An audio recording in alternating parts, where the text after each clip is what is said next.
planning ahead for an appointment, you're starting to realize you have two roles. Number one is an advocate of the person who's living with dementia.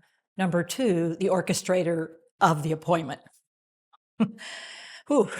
As an advocate, you want to do a day in advance visit, or at least an advance visit. Number one, to check the space out, to talk to the people who would be involved, to actually consider what are the props that are going to be used here and what's the potential for something going well or badly. Look at the actual procedure. When does the person living with dementia need to be there? And when is there prep around it? And we initiate them coming in. And how do I orchestrate that? And then finally, the last piece of the puzzle, what are some other possibilities? Do I want to look at the timing in the day? Do I want to look at the possibility of how long we're going to have to wait and where we want to do that? So in other words, I'm trying to make sure whatever this is we're doing, it goes the best it could possibly go so we get results that are going to be helpful and effective for us. Now, the other side of the coin is getting ready, getting yourself ready, getting the person ready, and getting the evaluator or the person you have an appointment with ready. If they've never worked with you before, you may actually need to spend a little more time getting them ready for what might be going on, because they have a standard operating procedure they tend to follow. And that means you want to know what that is so you know how that's going to need to be different. Why you're coming in and what you're looking for as an outcome may not be what they're used to. So make sure that whoever made the referral, whoever asked for this, also shared the information about you're a partnership, you'll be with the person, you'll be part of this process, unless there's a reason you should not be. If that's the case, you want to work that out ahead of time so there's no surprises for you when the whole thing might feel like a surprise to the person you're supporting. Now, for you, you want to clear some space around this.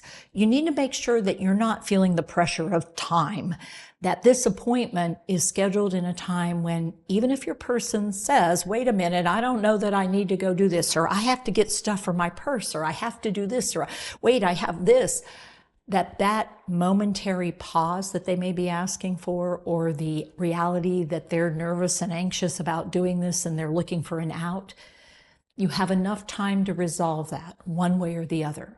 Perhaps you stop by a fast food place and get something of comfort so that we're on our way and then we just go on by. Maybe you share information in advance, and maybe it's, oh, geez, I didn't know we had an appointment today. Son of a gun. Oh, it's an hour from now. I know they'll charge us if we don't go. Tell you what, let's grab something to drink, we'll get it over with, and then we can head back home. I think they want to take a look at your eyes and make sure everything's still going okay.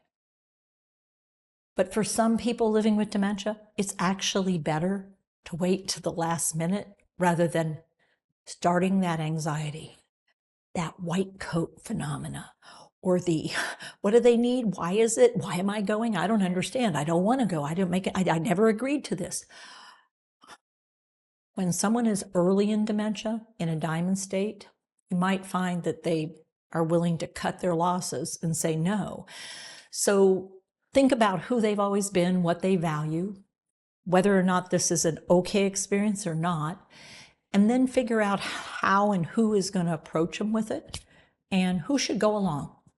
What makes the most sense?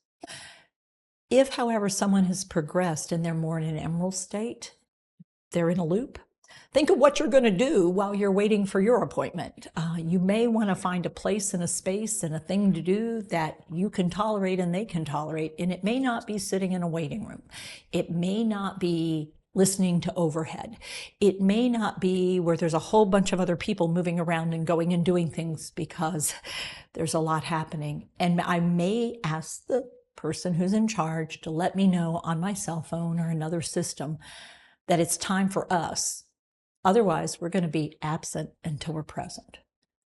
When we're in an amber moment, we may seriously need to think about how valuable is this? And if it's important, Let's plan for the right support, and that being be more than one person, because I have to figure out how to manage a lot of things. And I never know when things are going to go yay or nay. And I want flexibility. So here's a reality check. This is hard work. If you do get through an appointment and it goes well, I hope you have a way to celebrate with somebody who appreciates the skill you just used. If it doesn't go well, learn from the experience, because here's the bad news. You'll probably have another chance to try it out.